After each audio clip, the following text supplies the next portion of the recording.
भगवान कृष्ण का विग्रह है, जैसे लोग कहते हैं कि कृष्ण की छवि ऐसी है कि सबको मोहित कर देती है, मोहिनी स्वरूप है। तो वो मूर्ति भी कोई साधारण मूर्ति नहीं थी, वो मोहिनी स्वरूप मूर्ति थी कि उसे देख के आप विश्वास मानिए कि मुगल लोग उसे देख के मोहित हो गए। ताज्जुब वाली बात है। तो मुगल लोगों ने देखा, बोले ये तो विशाल विग्रह है और मुझे मोहित कर रहा है, तो इसमें जरूर कोई चमत्कारी गुण है, इसलिए इसको तो हम अपने जापना को भेंट करेंगे चल के। अच्छा। तो वो उसको लेके चले गए। उस मूर्ति के ठोड़ी पर 2.5 किलो की मड़ी लगी हुई थी, उसको मड़ी को निकाल लिया गया और मूर्ति को लेके वो आगरा गए। तो जापना से कहा कि जापना मैं आपको कुछ भेंट करना चाहता हूँ, बहुत मतलब दिव्य चीज है। तो उन्होंने देखा, बोले अरे ये तो मूर्ति है, बोले तो हिंदुओं के देवताओं की मूर्ति है, इसका मैं क्या करूंगा, इसको ना सीढ़ियों के पास लगवा दो, इस पे ऊपर चढ़ के लोग नमाज पढ़ने जाएंगे। ये विषय उसने अपनी पुस्तक आलमगीरी आलम में लिखा है 12वें चैप्टर में। मंथन में आज हमारे साथ हैं कथावाचक कौशल किशोर ठाकुर जी महाराज। आपने इनकी कथाएं बहुत सुनी होगी, लेकिन जिस तरीके से ये आज सनातन धर्म की रक्षा के लिए कार्यरत हैं, आप अगर उसे जानेंगे तो आप भी ताज्जुब में पड़ जाएंगे कि एक कृष्ण भक्त किस प्रकार से अपने ही भगवान की रक्षा करने के लिए आगे उठ खड़े हुए हैं। और मुझे मालूम है इनकी बातों को सुनने के उपरांत आप भी इनके साथ सुर में सुर अवश्य ही मिलाएंगे। बहुत बहुत स्वागत है आपका। राधे राधे। राधे राधे। आप कथावाचक के साथ साथ आपने कृष्ण जी की रक्षा का भी शपथ ले लिया, ऐसा क्या हुआ? देखिए, भगवान श्री कृष्ण की रक्षा की तो खैर शपथ नहीं ले सकते हैं, क्योंकि भगवान तो सारे जगत के रक्षक हैं और इस सारी सृष्टि के रक्षक की एक तुच्छ व्यक्ति क्या रक्षा कर पाएगा। हाँ, ये जरूर है कि सनातन धर्म के रक्षा का कर्तव्य सभी सनातनियों के पास है। तो मैं सनातन धर्म के रक्षार्थ भगवान श्री कृष्ण के मूल जन्मभूमि की रक्षार्थ कार्य कर रहा हूँ और ये मेरा कर्तव्य है। और ये मेरा अकेले का कर्तव्य नहीं है, ये 135 करोड़ समस्त भारतीय सनातनियों का कर्तव्य है। अच्छा, राम जन्मभूमि तो बन चुकी है, अब आप कृष्ण जन्मभूमि के लिए कार्य कर रहे हैं, तो आपको ये प्रेरणा क्यों और कहाँ से मिली कि अब आपको कृष्ण जी के लिए भी सोचना पड़ेगा, उनकी जन्मभूमि के लिए भी अब आपको आवाज़ उठानी चाहिए? वैसे देखा जाए तो वो अच्छे से बसे ही हुए हैं, हम भक्त उनके पास जाते ही हैं मिलने के लिए, हम वृंदावन जाते हैं, उनके दर्शन करते हैं, मथुरा भी घूम आते हैं, गोवर्धन भी घूम आते हैं, पर अलग से उनकी जन्मभूमि के लिए आप लड़ रहे हैं, इसके पीछे क्या औचित्य है? देखिए, कुछ आध्यात्मिक विरासतें हमारी ऐसी हैं कि जिनको कितना भी मिटाने का प्रयास किया जाए उनको मिटाया नहीं जा सकता है। जैसे आजकल राजपूत राजा लोग हैं, हाँ। इनकी रियासतें छिन गई, लेकिन उनके किले उनके पास में हैं। किले आज के समय में नकली नहीं बनाए जा सकते, उनके जैसे हिसाब से आज के समय में मेंशन नहीं उनको किया जा सकता है। अच्छा, बात ये आती है कि भगवान श्री कृष्ण के जो मूल गर्भगृह की बात आती है, हमारे सनातन धर्म के जितने भी तीर्थ स्थान हैं सब पर कहीं न कहीं कोई न कोई मुगल कालीन जो है काले बादल मंडराए हुए थे। तो ये सब चीजें मैंने, प्रेरणा की बात आपने की कि आपको प्रेरणा कहाँ से मिली, तो मैं मथुरा के ही म्यूजियम में गया था जी। तो मथुरा के म्यूजियम में हमने देखी कि अधिकतर जो मूर्तियां विग्रह हैं, जिसमें एक गंगा की मूर्ति है, एक यमुना की मूर्ति है, सरस्वती की मूर्ति है, उसके साथ में महावीर जी की मूर्ति है और कई देवी देवताओं की मूर्तियां हैं। तो मैंने उसमें ये देखा कि इनका स्रोत कहाँ है, ये मिली कहाँ से है। तो नीचे लिखा है कि कटरा केशव देव पे मिली है। अच्छा। अर्थात कटरा केशव देव वो भगवान श्री कृष्ण का जन्म स्थान है जहाँ से वो मूर्तियां मिली हैं, लेकिन कटरा केशव देव है कहाँ? मैंने कहा भाई इतना ऐसा स्थान तो मैंने सुना ही नहीं मथुरा में कहाँ है। तो मैंने उसका पता लगाया कि कटरा केशव देव वो शाही ईदगाह जो तथाकथित बनी हुई है उसको कहते हैं। अच्छा। तो शाही ईदगाह जिसको कहते हैं वो कटरा केशव देव, अर्थात ये कि भगवान कृष्ण का मंदिर वो है। फिर मैंने उसके बारे में रिसर्च करना शुरू किया और ये ईश्वरीय प्रेरणा है। इससे तो मैं यही कहूँगा कि प्रभु ने मुझसे कार्य करवाना चाहा और इसीलिए मैंने इतना रिसर्च किया, दिन रात अपनी आंखों को तपाया और ये मेरी तपस्या ही है। इसको मैं तपस्या ही कहूँगा कि देखो, तपस्या कोई अलग से कोई मंत्र हवन करना तपस्या नहीं है जी, जी। तपस्या यही है कि अपनी मेहनत को परिणाम तक ले जाना, और वो मैंने किया और वो उसको कराने के लिए भगवान श्री कृष्ण की पूरी शक्ति मेरे साथ है और उसी के लिए मैंने इस धर्म रक्षा कार्य को आगे बढ़ाया है। अच्छा, आप इस कार्य में लगे हुए हैं, आपका विरोध भी बहुत हो रहा होगा, क्योंकि आजकल तो हमारे सनातन धर्म में विरोधी हमारे भाई बंधु बहुत ज़्यादा हैं, तो आपके अपने बंधुओं ने ही बहुत विरोध किया होगा। देखिए, विरोध तो जब अच्छा कोई कार्य करता है तो विरोध तो अपने ही करते हैं। और आप ये मान के चलिए, अच्छा में अच्छाई के साथ में जैसे कोई विरोध करता है, जैसे मैं चाहता हूँ कि अगर मैं कोई गलत कार्य कर रहा हूँ तो मेरा कोई अपना विरोध करे तो मुझे अच्छा प्रसन्नता होगी, क्योंकि मैं धर्म को समझता हूँ। रावण बुरा काम करता था लेकिन उसके भाई ने उसका पक्ष नहीं लिया, उसका विरोध किया जी। तो वो अच्छा किया, उसने अपने भाई की कुल मर्यादा का जो है विनाश तो हुआ ही खैर, लेकिन उसको मुक्त कराने में विभीषण का बहुत बड़ा हाथ है। आज के समय में हम विभीषण को कह देते हैं वो गद्दार, वो गद्दार नहीं, वो बहुत बड़ा का नाम भी नहीं रखता विभीषण, कोई नहीं रखेगा। माता केकई का नाम नहीं रखते, जबकि केकई माता से ज्यादा भक्त वत्सला कोई माँ नहीं हुई आज तक। तो आज के समय में लोगों के अंदर ये दुर्व्यवहार है, दुर्भावना है। हमारे भी पीछे कुछ लोग ऐसे पड़े हुए थे जिन्होंने कहा कि अरे नहीं, ये तो अपनी टीआरपी चाह रहे हैं, भगवान श्री कृष्ण के नाम से राजनीति कर रहे हैं। तो मैंने कहा कुछ भी करूं, लेकिन मैंने जो लक्ष्य लिया है धर्म रक्षा का, ये तो मैं जानता हूं। मैं साधु हूं, सन्यासी हूं, सन्यासी के आगे पीछे कोई नहीं। मेरे कौन से पीछे बच्चे घूम रहे हैं कि मुझे उनके लिए कोई महल बनाना है, कोई रियासत खड़ी करनी है। मेरा एकमात्र कर्तव्य है धर्म और समाज के अस्तित्व की विरासत को खड़ा करना, और ये कर्तव्य है, ये हम सन्यासियों का ही कर्तव्य नहीं है, मैं तो कहता हूँ गृहस्थों का भी कर्तव्य है। भाई भगवान ने आपको जन्म दिया है कि आप जाइए और पृथ्वी पर जाकर धर्म की स्थापना में अपना योगदान दीजिए। अब बताइए वानरों की क्या आवश्यकता पड़ गई कि भगवान राम के सहयोग में लग गए? तो हम लोग वही वानर हैं, भगवान श्री राम के काम में वहां लगे थे, अब भगवान श्री कृष्ण के कामों में लगना है बस। तो आपने जो रिसर्च किया, आपको ये समझ में आया कि वो ईदगाह जो है वो पहले कृष्ण का ही मंदिर रहा होगा और उसको ईदगाह में तब्दील कर दिया। देखिए ये हम नहीं कह रहे हैं, ये साक्ष्य कह रहे हैं, ये साक्ष्य वो कह रहे हैं जिसने मंदिर भवन को डिसमेंटल किया, तोड़ा नहीं उसने। औरंगजेब ने 1618 में वीर सिंह देव बुंदेला जो ओरछा के महाराज थे, राठौर गहरवार वंश से आते थे वो, अच्छा, उनसे पहले ही उनके पूर्वजों ने भी मंदिर का निर्माण कराया। जैसे उनमें राजा जयचंद जी हो गए, विजयचंद देव जी हो गए, इन सभी लोगों ने उसका निर्माण पहले कराया। और सबसे पहली बार उस भूमि का निर्माण जो कराया था, पहले वो जेल थी कंस की, उसको मंदिर का नाम किसने दिया? हम लोग कहते हैं मंदिर, तो मंदिर कैसे हो गया, वो तो जेल थी। तो भगवान तो वहीं पैदा हुए थे। भगवान श्री कृष्ण के जो प्रपौत्र थे वृजनाभ, जब यदुवंशियों का विनाश हुआ तो उसमें भगवान श्री कृष्ण जानते थे कि मुझे अपनी वंश वृद्धि के लिए कुछ लोगों को बचाना है जो इस धर्म रक्षा के कार्य में आगे कार्यरत रहेंगे। तो उन्होंने अपने प्रपौत्र को अर्जुन के साथ में इधर भेज दिया था।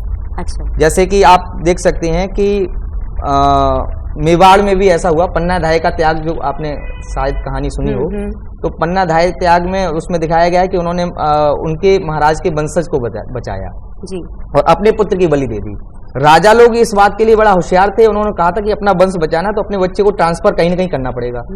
भगवान कृष्ण के टाइम पे भी यही हुआ, जब वसुदेव देवकी को पता कि कंस सारे बेटों को मार देगा तो एक को तो वंश बचाना ही पड़ेगा जो वंश वृद्धि करे, इसलिए उन्होंने अपने बच्चे को ट्रांसफर कर दिया और उनकी यशोदा मैया की जो पुत्री थी उसको यहाँ पे ले लिया।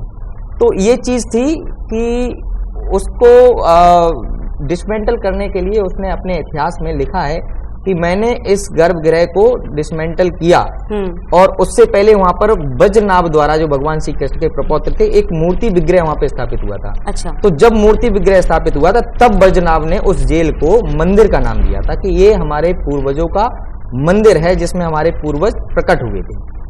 तो जेल को मंदिर का नाम मिला, पहली बात।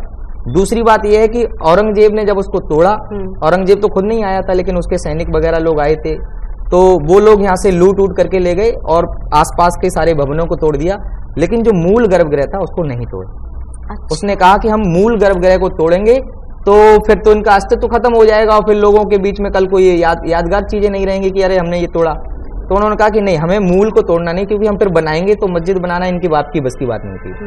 आप विश्वास मानिए कि पूरे भारत में मुस्लिमों द्वारा, अब वर्तमान में मस्जिद बन गई तो अलग बात है, लेकिन पूर्व में देश आजादी से पहले मुसलमानों ने कोई मस्जिद नहीं बनाई, किसी मुगल ने मस्जिद नहीं बनाई। सिर्फ हिंदू धर्म तीर्थ स्थलों को, सनातनियों के तीर्थ स्थलों को मंदिर से नाम हटाकर मस्जिद या शाही ईदगाह, इनको नाम इन नामों को दिया गया। मतलब वहां से मूर्तियों को हटा दिया जाता था। मूर्ति यहाँ से निकाल के गर्भगृह से वो आगरा जहां आरा मस्जिद, जो जामा मस्जिद जैसे बोलते हैं, औरंगजेब की बेटी के नाम से है, वो उस समय निर्माणित थी, वो बन रही थी, और उसी की सीढ़ियों में उस मूर्ति को उन्होंने लगवा दिया कि बोले इस मूर्ति के ऊपर पैर रख के हम लोग जाएंगे और इससे हिंदुओं का अपमान होगा। ये तथ्य आपको कहाँ से मिला? ये तथ्य औरंगजेब का मुंशी था अलुतवी, उसने एक औरंगजेब का इतिहास लिखा है, और सभी राजाओं का इतिहास लिखा जाता था और सभी राजाओं के मुंशी हुआ करते थे, सभी राजाओं के मुंशी उनका इतिहास लिखा करते थे कि आज महाराज ने क्या किया, आज क्या किया, आज क्या किया जी। ऐसे ही उसके इतिहास में एक पुस्तक बनी है जिसका नाम है आलमगीर आलम। उस पुस्तक में अल-उतबी ने लिखा है कि हमारे जहांपना के आदेश से हमने इस मंदिर को डिसमेंटल किया, इसका नाम परिवर्तन किया, इसका कि कटरा केशवदेव मंदिर के नाम से इसको शाही ईदगाह का नाम परिवर्तन किया। मूल भवन को हमने तोड़ा नहीं, मूल भवन में हमने सिर्फ मूर्ति हटाई है और मूर्ति हटाने के बाद में शाही ईदगाह की नमाज पढ़ाना शुरू कर दिया। मूर्ति कहाँ गई उसने उसका विवरण भी लिखा कि मैं इसे आगरा लेके गया क्योंकि मूर्ति इतनी प्रतिभात्मक थी कि उसे देखकर मुस्लिम और मुगल लोग भी उसको देख के आकर्षित हो गए।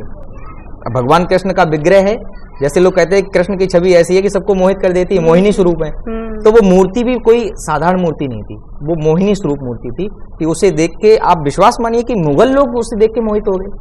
ताज्जुब वाली बात है। तो मुगल लोगों ने देखा, बोले ये तो विशाल विग्रह है और मुझे मोहित कर रहा है, तो इसमें जरूर कोई चमत्कारी गुण है, इसलिए इसको तो हम अपने जहांपना को भेंट करेंगे चल के। अच्छा। तो वो उसको लेके चले गए।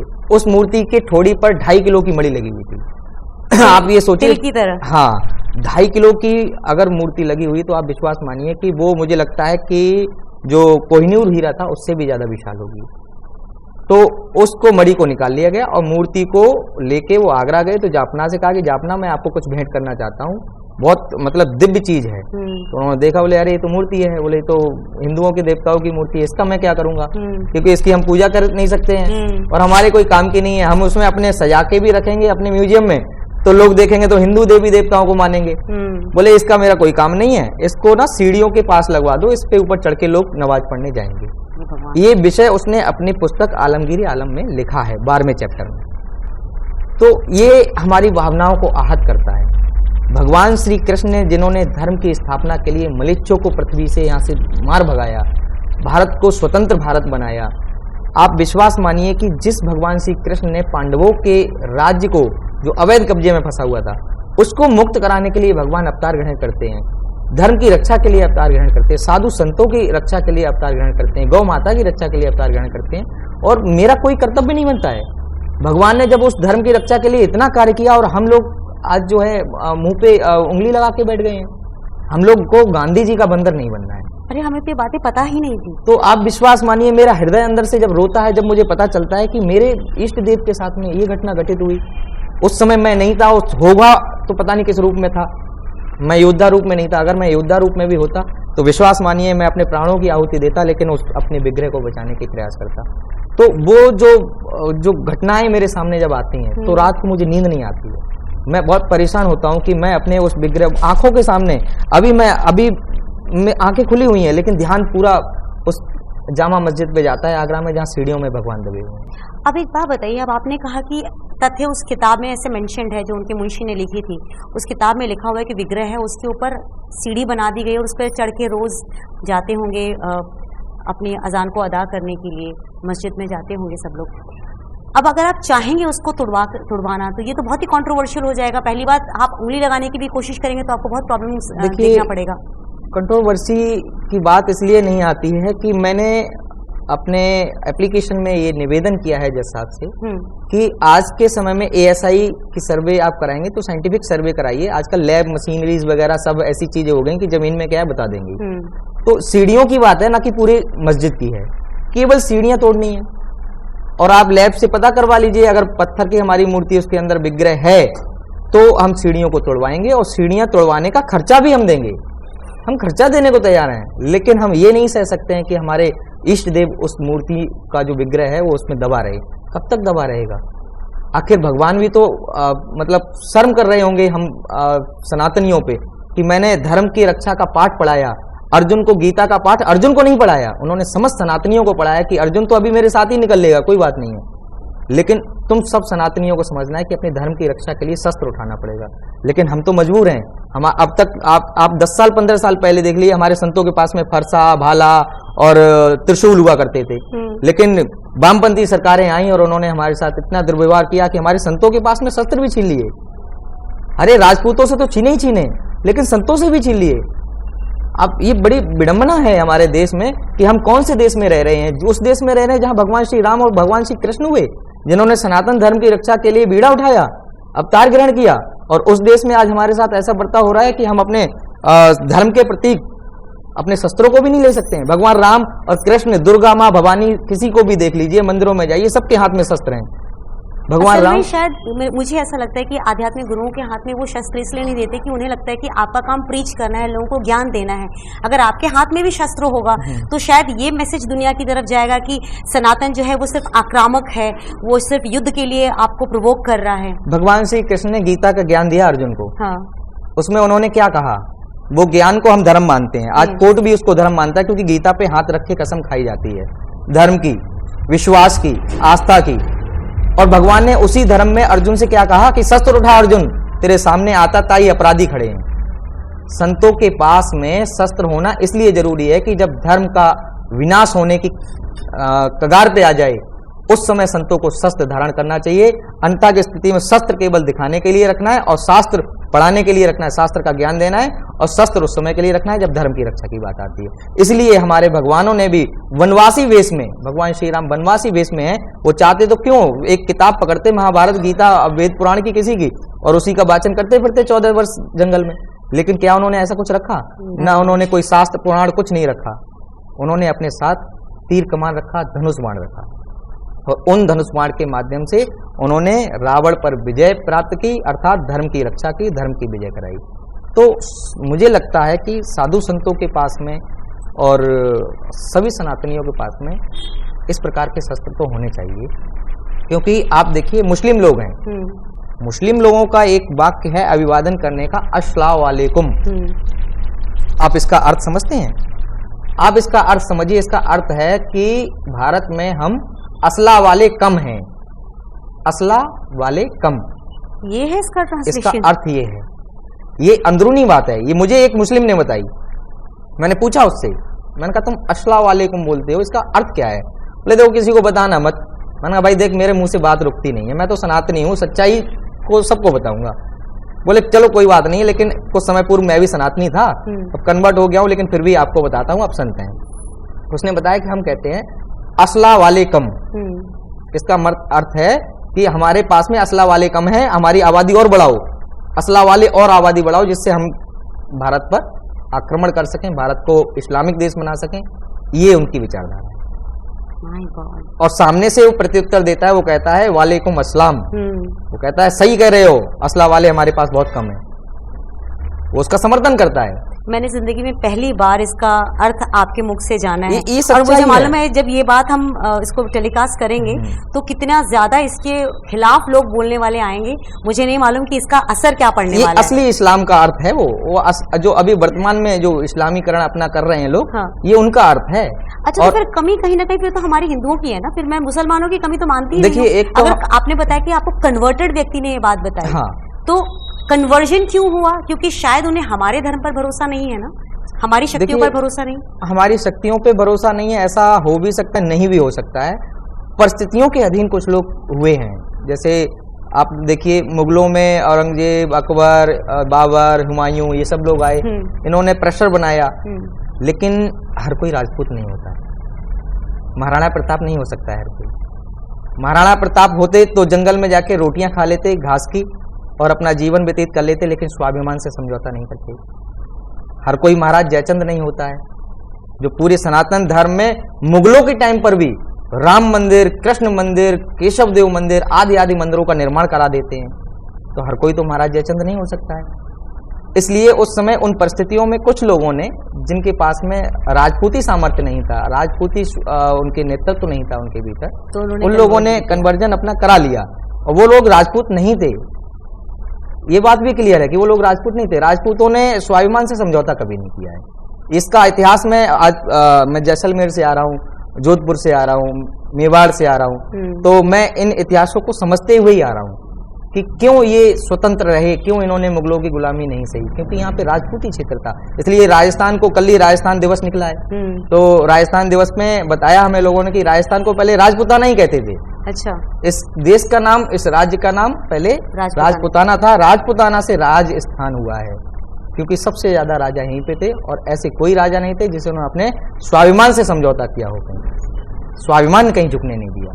तो उस समय की बात ये थी कि कुछ परिस्थितियां ऐसी रहीं कि जो निचले स्तर पे हमारे लोग थे उन लोगों के साथ ज्यादती हुई और वो ज्यादती उनको कन्वर्जन की तरफ में धकेल ले गई। और वो लोग मानते हैं आज को। आप देखिए ना, पाकिस्तान का जो प्रधानमंत्री था भुट्टो करके, वो खुद कहता है कि मैं भगवान श्री कृष्ण का वंशज हूँ। जैसलमेर के महारावल साहब का 2-3 साल पहले निधन हुआ था। जब गोलोक गमन हुआ तो सबसे पहले पाकिस्तान के ही प्रधानमंत्री ने ट्वीट किया कि हमारे जिस वंश से मैं आता हूं, भगवान श्री कृष्ण के वंश से, उसी वंश से हमारे महारावल साहब का निधन हुआ है। शोक संवेदना उसने व्यक्त की। वो कन्वर्जन वाले थे तो परिस्थितियों में हुए, जो जिनके पास आर्थिक स्थिति नहीं थी, मजबूती नहीं थी, जिन्होंने सोचा कि अब कोई रास्ता नहीं बचा है, तो उन्होंने कन्वर्जन करा लिया था। लेकिन वो मानते हैं अपने आप को कि वो सनातनी हैं। देखिए, आपकी जब बातें मैं सुन रही हूँ तो मुझे ऐसा लग रहा है कि आपका विरोध बहुत ज़बरदस्त तरीके से आने वाले समय में होने वाला है, क्योंकि आप कृष्ण जन्मभूमि के लिए आप काम कर रहे हैं और आपने पिटीशन भी दायर कर दिया है कोर्ट में। हाँ, कोर्ट में हमारा पिटीशन मथुरा में जो है अप्रैल माह में 2023 में हमने दाखिल किया था। फिर अभी उस पर 19 केस दर्ज हो चुके हैं। अच्छा। तो वो सारे 19 केस क्लब होके हाई कोर्ट पहुंच गए हैं। अब हाई कोर्ट में सबकी एक साथ सुनवाई होती है और उसी विषय में हमारा एक केस जो है आगरा की अदालत में चल रहा है, सिविल अदालत में। वहां पर हमने जामा मस्जिद में सीढ़ियों में भगवान कृष्ण के विग्रह को मुक्त कराने की अपील की है। तो उसकी हमारी अभी सबसे ज्यादा भावना है तो उस स्थान पर है जहां पर भगवान का विग्रह दबा है। घर तो मुक्त हो जाएगा, पहले घर के व्यक्ति को तो बचाओ। तो कृष्ण जन्मभूमि तो मुक्त करा ही लेंगे, लेकिन पहले हमें अपने विग्रह की चिंता हो रही है। अब विश्वास मानिए, मैं अंदर से हृदय रोता है मेरा जब मैं ये सोचता हूँ कि भगवान का विग्रह कब से दबा हुआ और कब से प्रतीक्षा कर रहे हैं अपने भक्तों की, कब मुझे यहाँ से निकालोगे। तो ये सब भावनाएं अंदर से आती हैं तो बड़ा दुख होता है कि मैं क्या कर सकता हूँ। जितना सामर्थ्य है ईश्वर मुझे ये भी अपने अंदर थोड़ा सा बहुत खुशी होती है कि भगवान ने आपको 135 करोड़ सनातनियों में से मुझे चुना। तो तब खुशी होती है कि भगवान ने इस सेवा में मुझे लिया। और ये भाव अगर पूरा भारत अगर एक साथ अपने मन में धारण कर ले तो मैं बताता हूं कि कोर्ट भी जन भावनाओं को समझता है। आपको बहुत सपाट क्वेश्चन पूछने वाली हूँ, आपको मौत का डर नहीं है? देखिए, मैं सन्यासी हूँ। सन्यासी का अर्थ यही है कि किसी भी न्यास से उसको कोई आस नहीं है।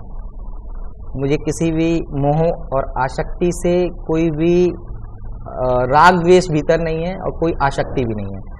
तो आसक्ति जिसके भीतर होती है, अब ग्रस्त है तो उसको तो सोचना है बच्चे के लिए कमाना है, पत्नी के लिए शॉपिंग करानी है, इसके लिए कमाना है। मैं तो भागवत कथा करता हूँ, मैं पैसे भी नहीं मांगता हूँ। मैंने संकल्प लिया हुआ है कि मैं भागवत कथा करने जाऊंगा, पैसे नहीं मांगूंगा। जो अपनी श्रद्धा से देगा वो स्वीकार कर लूंगा, क्योंकि दक्षिणा का विधान है भागवत कथा में। भागवत कथा में कहीं नहीं लिखा है कि तुमको पैसे मांगने हैं, क्योंकि आप देखिए व्यापार की दृष्टि से ये होता है कि मैंने एक चीज आपको दी और आपने उसके बदले में कुछ लिया, तो वो व्यापार हो गया। लेना देना, लेना देना कोई व्यापार बोलते हैं। तो आप अगर हमसे भागवत कथा करा रही हैं और आप उसके बदले में मैं आपसे 50,000, 1 लाख, 5 लाख, 10 लाख मांग रहा हूं, तो व्यापार हो गया, सीधी सी बात है। तो कथा व्यापार का माध्यम नहीं है, कथा कल्याण का माध्यम है, लेकिन वर्तमान में इसको व्यापार में कन्वर्ट कर दिया गया। मैं अपने पूरे जीवन में पहले ऐसे संत से मिली हूँ, सच में आपको प्रणाम है, पहले ऐसे संत से मिली हूँ जो कि इस तथ्य को समझते हैं कि ये व्यापार की दृष्टिकोण से इस चीज़ को आगे बढ़ाया जा रहा है, और आप बिना लेन देन के कथा करते हैं। और मुझे लगता है कि शायद सोशल मीडिया वाले जितने भी मैंने संत देखे हैं या जो लोग देखे हैं, शायद हो सकता है किसी न किसी आश्रम को चलाने के लिए वो पैसे लेते होंगे, क्योंकि वो अगर आपकी तरह सिर्फ अपने आप को देखना हो तो आपने तो अपना सब कुछ त्याग रखा है, लेकिन शायद उन्हें एक ऑर्गेनाइजेशन चलाना होता है जिसकी वजह से हो सकता है कथा के माध्यम से वो पैसे कमाते हो। मैं मानूंगा कि धर्म को चलाने के लिए अर्थ की आवश्यकता होती है, लेकिन ये चीज हम लोग चिंता करते नहीं है और उसको मांग करके व्यापार में कन्वर्ट नहीं कर सकते हैं। हम ईश्वरवादी लोग हैं और ईश्वरवादी लोग ईश्वर के निर्भर रहते हैं और अपना कर्तव्य कर्म करते जाते हैं। मैं आपको विश्वास मानिए कि हमारे भीतर की भावनाओं को आप ऐसे समझ सकती हैं कि कल हमारे साथ में कूच बिहार स्टेट है, वेस्ट बंगाल और असम के बीच में। कूच बिहार स्टेट के महाराजा जो हैं अनंत राय देव जी, अनंत राय देव जी राज्यसभा सांसद हैं वर्तमान में, कल तक हमारे साथ में ही थे। और हम उनके साथ में गए तो मैं तो एक साधारण चलो संत हो गया, सन्यासी हो गया, मेरे अंदर आसक्ति नहीं होगी तो मैं तो जमीन पे भी लेट लूंगा। लेकिन कोई राजा महाराजा जमीन पे लेट सकता है? नहीं। वो हमारे साथ गए, हाँ। हम लोग यहाँ से गए, वो फ्लाइट से आए, यहाँ से हम लोग गाड़ी से गए। एक दिन हम महल में रुके, आप देखिए, एक दिन हम महलों में रुके, दूसरे दिन हम लोग जो है आश्रम में रुके, मठ में। महंत प्रतापपुरी जी महाराज जी थे, पोखरण के विधायक भी हैं, उनके आश्रम में रुके। और तीसरे दिन आप विश्वास नहीं कर सकते हम कहाँ रुके होंगे। तीसरे दिन हम अश्वशाला में रुके, घोड़े का घर। अच्छा। तीसरे दिन हम घोड़े के घर में रुके, जाके जहाँ घोड़े रुकते हैं। आप विश्वास मानिए कि वो महाराजा जो महलों की जिंदगी में जीते हैं, उनके भीतर आसक्ति नहीं है। तो ऐसे महाराजा को मैं तो संत की उपाधि दूंगा। तो आप विश्वास मानिए, हम लोग भीतर अपने इस तरह का कोई वो नहीं पालते हैं, प्रमाद नहीं पालते हैं कि मुझे कुछ करना है। तो भागवत कथाओं में मैं इसीलिए पैसे नहीं मांगता हूं, क्योंकि मुझे पता है कि ईश्वर मेरे अर्थ धर्म को चलाने के लिए अर्थ की व्यवस्था अपने आप करेगा। और ऐसा मैं प्रमाणित तौर पे कह सकता हूं। आप अगर 2-4 दिन मेरे साथ रहे तो आपको खुद ही पता चल जाएगा कि मैं किस आधार पे चलता हूं। किसी भी चीज की आवश्यकता है, और कल मुझे पता है कि मेरे केस में 1 लाख रुपए खर्च होगा, मैं कहां से लेके आऊंगा चिंता नहीं करूंगा। मेरा ठाकुर जी बैठा है, मैं मुझसे ही कहूंगा, भैया तू तो देख पूरी सृष्टि को चलाने वाला है, भगवान मैं तो तेरी शरणागति हूँ, अब तुमने देखना है कि कैसे काम कराना है। मैं यही सोच रही थी कि आपने केस कर दिया है, वो केस कैसे लड़ेंगे? कोई ऐसा वकील नहीं जो बिना पैसे के काम विश्वास मानिए कि इस केस के लिए भी पहली बार, हाँ। जब मुझे एक बार चिंता हुई कि डिस्ट्रिक्ट कोर्ट में तो हमने देख लिया, वकील साहब मिल गए, छोटी कम फीस वाले थे, कोई बात नहीं है। हाई कोर्ट में कौन लड़ेगा केस हमारा? हाई कोर्ट के वकीलों की फीस ज्यादा है, और वो भी इतना कंट्रोवर्सी वाला केस। तो ईश्वर की प्रेरणा से हम आपके गुड़गांव से ही सुप्रीम कोर्ट के अधिवक्ता हैं रीना सिंह जी।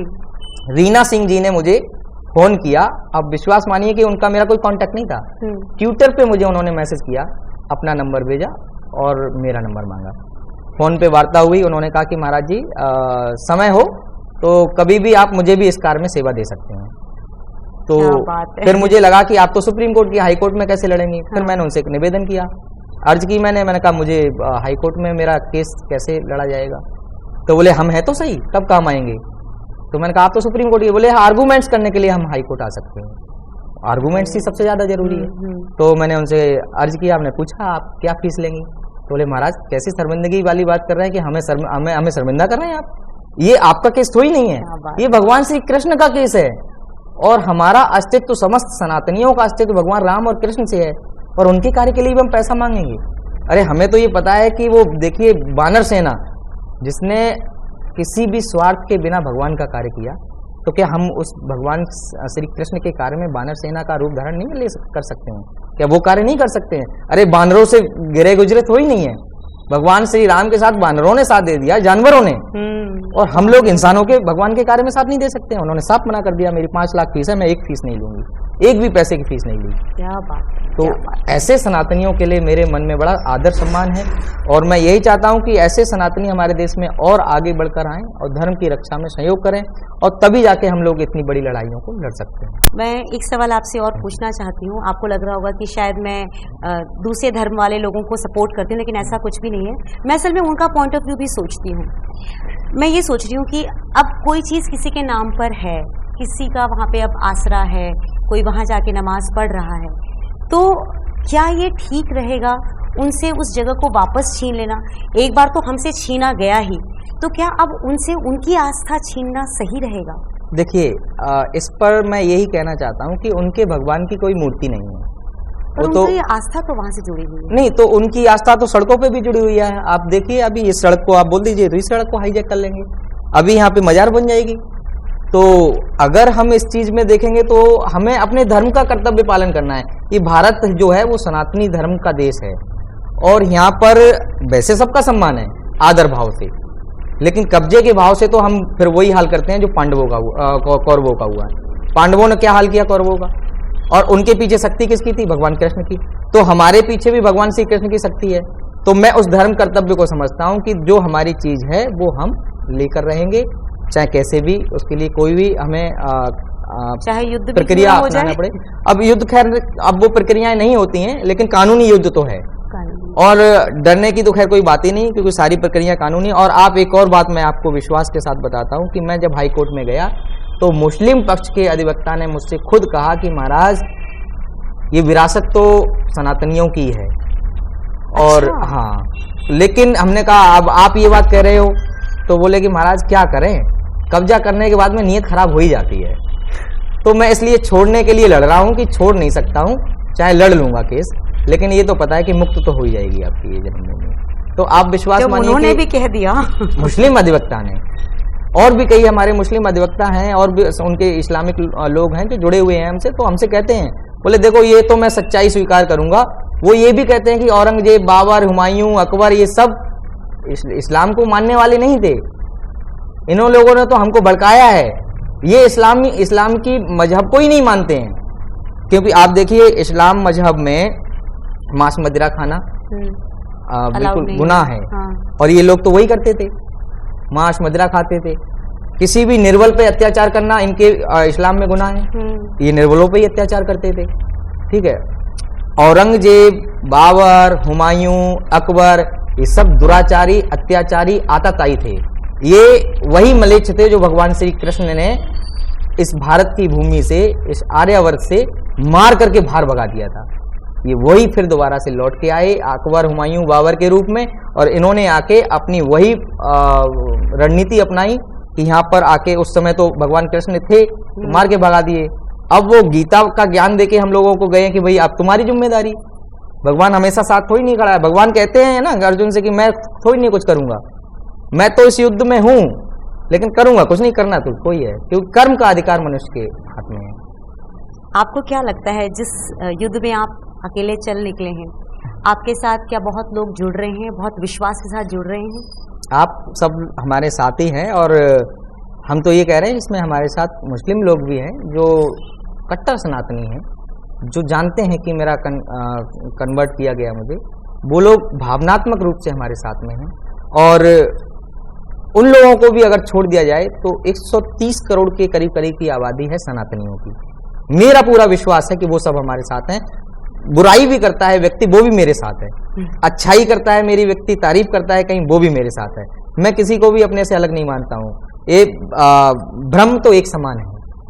तो मैं सोचता हूँ कि सब मेरे साथ हैं, और धर्म रक्षा के लिए जो मेरे साथ आएगा उसका सम्मान है, क्योंकि धर्म रक्षा का बीड़ा जो हमने उठाया है ईश्वर की प्रेरणा से, मैंने अपनी मर्जी से नहीं उठाया। नहीं तो मैं तो इस आध्यात्मिक क्षेत्र में ही नहीं था, मैं तो एक अलग जीवन जी रहा था, और एकदम अचानक आके एक ऐसा परिवर्तन हुआ कि सब कुछ संसारिक त्याग करने के बाद में संन्यास ग्रहण किया। संन्यास ग्रहण करने के बाद में ईश्वरीय प्रेरणा से ही भगवान ने अपने काम में लगा लिया। तो भगवान ने खुद मुझे काम सौंपा है, तो मैं कैसे मान लूं कि लोग मेरे साथ नहीं हैं, और नहीं भी होंगे तो कोई फर्क नहीं पड़ता है, कोई चिंता नहीं है, क्योंकि मेरे साथ सुदर्शन चक्रधारी है, तो मुझे किसी की आवश्यकता नहीं। बहुत अच्छी बात आपने बताई। मेरी तरफ से आपको बहुत बहुत शुभकामनाएं कि जिस कार्य में आप लगे हुए हैं आप ज़रूर यशस्वी हों, और अगर आपको भगवान श्री कृष्ण ने स्वयं चुना है इस कार्य के लिए तो आपकी विजय तो निश्चित है। इस धर्म युद्ध में मैं अकेला नहीं हूँ, ये तो कंफर्म है। सबसे पहले तो यही है कि सुदर्शन चक्रधारी भगवान कृष्ण है मेरे साथ, और इसके साथ में राम राज्य की स्थापना तो तभी होगी जब भगवान श्री कृष्ण भी अपने यथास्थान पर होंगे। तो राम राज्य मिशन मेरे साथ है। ये राम राज्य मिशन का संकल्प है कि जिसके लिए आज मैं इतनी ऊर्जा लेकर बैठा हुआ हूं और इस कार्य को कर रहा हूं, और इस ऊर्जा में मेरी सबसे ज्यादा शक्ति मेरे अपने वो लोग हैं जो इस धर्म रक्षा में मेरा साथ दे रहे हैं। हमारे ग्वालियर के कुछ लोग हैं, ग्वालियर, गुड़गांव।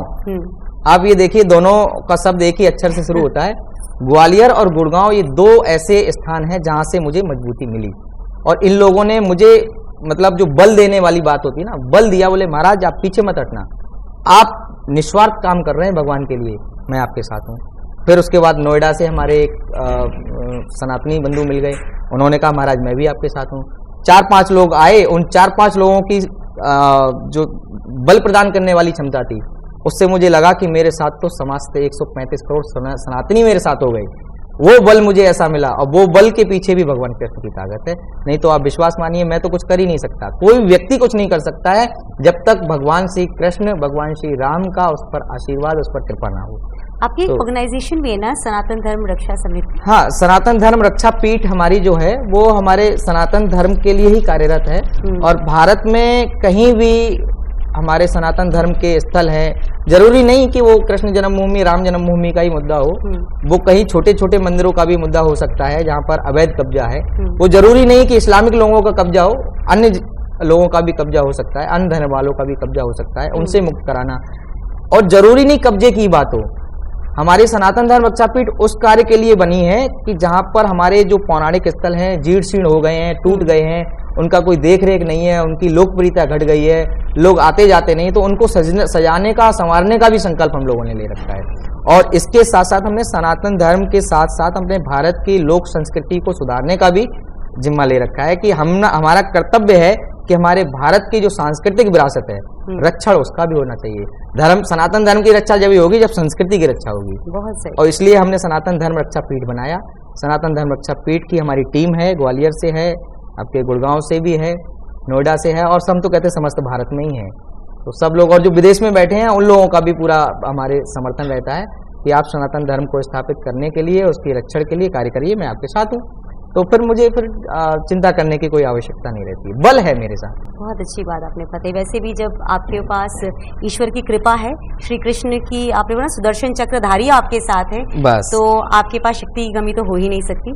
मेरी शुभकामनाएं आपके साथ है। बहुत बहुत धन्यवाद। बहुत बहुत धन्यवाद। हम आपसे फिर मिलेंगे और तब जानेंगे जब हमारे पास, आपने जैसे कहा कि कृष्ण जन्मभूमि जब कृष्ण के पास वापस आ जाएगी, और खास तौर पर आप जिस सीढ़ी के नीचे से चाहते हैं कि भगवान का विग्रह निकल वो जाए, तो मेरी वो सबसे मैं प्रायोरिटी है अपनी बता रहा हूँ कि अंदर की भावना है कि इसको प्रकट करने के लिए अगर मैं पूर्ण भाव से करूंगा तो मैं रोने लग जाऊंगा, क्योंकि मैं जानता हूं कि जितना दुख मुझे हो रहा है कि भगवान श्री कृष्ण का वो विग्रह जो हमारी आस्था का सबसे बड़ा प्रतीक है वो वहां दबा हुआ है। उस तब तक ऐसे घुटन सी हो रही है जैसे मैं दबा हुआ हूँ। और एक बात बताऊं, देखिए वो दबा हुआ है, वो उस समय का दबा हुआ है, क्या पता जो अभी के लोग हैं उनको तो पता भी ना हो कि उसके नीचे श्री कृष्ण की मूर्ति दबी हुई है। हाँ, तो हम इनको दोषी भी नहीं ठहरा सकते ना। तो अब लेकिन वो स्वीकार करें। मैंने तो उनको यही कहा है कि आपकी जो सीढ़ियां तोड़ी जाएंगी उसका हम निर्माण कराएंगे, उसका खर्चा देंगे, आपकी मस्जिद को हम चोट नहीं पहुंचाएंगे। हमारे मन में सभी धर्मों के लिए भावनाएं हैं, ऐसा नहीं कि मैं अपने धर्म की प्रति बात करूं, लेकिन मेरा पहला कर्तव्य मेरे धर्म के प्रति है, क्योंकि ये भारत सनातन धर्म का मुख्य स्थान है। तो इसलिए मैं अपने, ये देखो बाकी के सारे धर्म मजहब संप्रदाय सब यहाँ आके ही बनी है, यहाँ तो एक ही सनातन धर्म है। सनातन का अर्थ है पौराणिक, पुराना, सबसे पुराना, और सबसे पुराना वही है। कोई मुस्लिम नहीं था, कोई ईसाई नहीं था, कोई सिख नहीं था, पहले सिर्फ एक मानव मात्र था। तो इसलिए मेरा सबके प्रति आदर है। तो मैंने उनको कहा कि भाई आपका जो खर्चा होगा हमारी टीम देगी, हम सब लोग मिलके देंगे, हम भीख मांग के लाके देंगे आपको, लेकिन देंगे। और ऐसी नौबत नहीं आएगी भीख मांगनी पड़ेगी, क्योंकि हमारे सनातनियों के पास में भावनाएं हैं, और भावनाओं का बल इतना है कि उनका अगर 100 करोड़ का खर्चा आएगा तो वो भी दिया जाएगा। तो सीढ़ियां अगर टूटती हैं तो उनका खर्चा उनको दिया जाएगा, और हमें हमारा विग्रह दे दें, हम जहां अपनी भावना को तौर पे उसके जहां स्थापित करना चाहते हैं वहां कराएंगे। अच्छा, मुझे एक बात और पूछना है। आपको याद होगा कि बाबरी मस्जिद जब ढहाने की बात हुई तो कितना ज़्यादा उसे ब्लैक डे के तौर पर अभी तक मनाया जाता है, और बहुत ज़्यादा लड़ाइयाँ हुई, बहुत लोगों की जानें गईं। आपको ज़रा भी डर है कि ऐसा कुछ हो सकता है आप जो कार्य कर रहे हैं? देखिए, फिलहाल तो ऐसा नहीं हो सकता है, और उसके पीछे संतों की ताकत है, और उत्तर प्रदेश में संतों की पावर है, संतों की ताकत है। तो संत कभी किसी के साथ में अनर्थ नहीं होने देंगे। ये विश्वास है आपको? ये विश्वास है मुझे। उस संत से आशा है, उस संत से उम्मीद है कि वो संत जो सत्ता में बैठे हैं, पावर में हैं, वो हमारे उत्तर प्रदेश में बिल्कुल माहौल खराब नहीं होने देंगे। उन पर उम्मीद है, उन पर आशा है, और भविष्य में उन पर पूरा देश आशा करेगा इस बात को लेकर कि वो देश का माहौल खराब नहीं होने देंगे, देश के निर्माण में 4 चांद लगाएंगे, देश की तरक्की में अपना योगदान देंगे, क्योंकि वो भी संत हैं, वो भी सन्यासी हैं, उनके भी आगे पीछे कोई नहीं है, उनका जो भी है सब देश है, राष्ट्र है, सनातनी है, और समस्त लोग हैं, समस्त मानव मात्र हैं उनके लिए। तो समस्त मानव मात्र का विकास वो करेंगे। तो ये तो जो आप कह रही थी कि माहौल खराब हो सकता है, तो ये विचारधारा तो उन कट्टरपंथियों की है जो मदरसों में पढ़ाई के नाम पर कट्टरता सिखाते हैं, जिहाद सिखाते हैं, कहीं लैंड जिहाद सिखाते हैं तो कहीं लव जिहाद सिखाते हैं। ये उनकी कट्टरपंथता है, और उसको भी सुधारने के लिए वर्तमान में उत्तर प्रदेश में बड़े परिवर्तन किए जा रहे हैं। आप विश्वास मानिए कि आने वाले समय में आपको मदरसों में भी हरि नाम संकीर्तन, भगवान का नाम जप सुनाई होता दिखाई देगा। ये ठीक है क्या कि मदरसों में हम हरि नाम कीर्तन करें? हमारे पास अपनी बहुत जगह है, मंदिर है हमारे पास करने के देखिए, लिए। जब तक वो हमारे भारत के कल्चर, हमारी भारत की संस्कृति, हमारे सनातन धर्म की संस्कृति को नहीं समझेंगे, तब तक उनके मन में कट्टरपंथता निकल ही नहीं सकती है। ये आप विश्वास मानिए, एकमात्र सनातन धर्म है जो पूरे विश्व की कल्याण की भावना रखता है। हम लोग कथाओं में भी तो कहते हैं समस्त विश्व का कल्याण हो, प्राणियों में सद्भावना हो। तो आप ये मान के चलिए कि वो सद्भावना और वो समस्त विश्व की कल्याण की भावना रखने वाले संत हैं और ये संदेश को भी प्रचारित करने वाले संत हैं। तो हम लोग विश्व के कल्याण की भावना रखते हैं, इसीलिए उस सनातन धर्म को समझाने के लिए उनको, उनके बीच में भगवान राम और भगवान श्री कृष्ण के चरित्र को उनको पढ़ाना पड़ेगा, दिखाना पड़ेगा, तब जाके उनके भीतर ये मैल निकल सकता है, गंदगी निकल सकती है जो इस्लामिक कट्टरपंथियों ने उनको सिखाई है। उनके भीतर जो मैल भरा हुआ है वो उसको निकालने का काम सरकार करेगी। आपसे बात करके मैं थोड़ी आश्वस्त भी हूँ और थोड़ी भय में भी हूँ कि भविष्य क्या होने वाला है मालूम नहीं, लेकिन मेरी तरफ से आपको बहुत बहुत शुभकामनाएं जरूर रहेंगी। आपका बहुत बहुत धन्यवाद। लेकिन निवेदन आपसे यही है कि भय निकाल दीजिए। हम लोग सनातनी हैं और भय कभी हमारे भीतर नहीं। हमारे देश के मुझे सिर्फ और सिर्फ जो आपसी सौहार्द बिगड़ जाता है, जो झूठ मूठ की कत्लेआम होते हैं, मुझे सिर्फ भय उससे है। क्योंकि मुझे लगता है कि हमारा धर्म सब में प्यार बांटना, सबको एक समान देखना सिखाता है। हमारे धर्म में कभी भी किसी और को हम विधर्मी तब तक नहीं मानते जब तक कि वो हमारे धर्म पे मतलब आक्रामक होकर के प्रहार न करे। हम तब तक प्रहार नहीं करते। बिल्कुल सही बात है। हमारे सनातन धर्म में ये सिखाया गया है कि जो शस्त्रहीन है उस पर हमें हमला नहीं करना है। लेकिन वो लोग कट्टरपंथी हैं, वो लोग कुछ भी कर सकते हैं। और मैं इतना मानता हूं कि कल को मेरे ऊपर कोई हमला हो, मेरे ऊपर कोई मुस्लिम लोग या इस्लामिक लोग या कट्टरपंथी लोग मेरे साथ में कोई दुर्व्यवहार करते हैं या हत्या भी कर देते हैं, तो मैं एक बात को मानता हूँ। श्रीमद् भगवत गीता में एक वाक्य भगवान श्री कृष्ण ने कहा है कि नैनम छिद्दन्ति शस्त्राणि नैनम दहित पावका न चैनम क्लेदन्ति आपो न शोषति मारुता। तो भगवान कहते हैं कि भाई तुझे तो कोई मार ही नहीं सकता है, ये शरीर नश्वर है, इसको तो एक दिन मरना ही है। तो कुछ ऐसा करके मर जाओ कि प्रेरणा उससे और सनातनी ले सकें। आप देखिए, इसी प्रेरणा के चलते ही हमारे राजा महाराजा राजपूतानों ने जो है अपना बलिदान दिया धर्म की रक्षा के लिए। तो उनकी प्रेरणा तो हम ले ही सकते हैं ना। अब वो लोग हमारे सामने नहीं रहे, लेकिन उनकी कहानियां तो मेरे सामने हैं। तो वो कहानियों को लेकर हम आश्वस्त हैं कि मुझे कोई मार नहीं सकता है, ना मेरा कभी जन्म हुआ है और ना कभी मैं पैदा होऊंगा। मुझे कोई नहीं मार सकता। आपने जो जन्म लिया है और जिस कार्य में लगे हुए, मुझे लगता है कि अपने जन्म को पूर्ण करने का और सही दिशा में ले जाने पर ही आप कार्य कर रहे हैं। अब तो वो चीज़ आप कर रहे हैं, उसके लिए आपका हृदय से आभार। आपसे फिर जल्दी ही मिलूंगी और फिर आपसे और बातें करेंगे हम इन चीज़ों को लेकर। जी बिल्कुल, बहुत बहुत धन्यवाद। राधे राधे, जय श्री कृष्णा। जय श्री कृष्ण।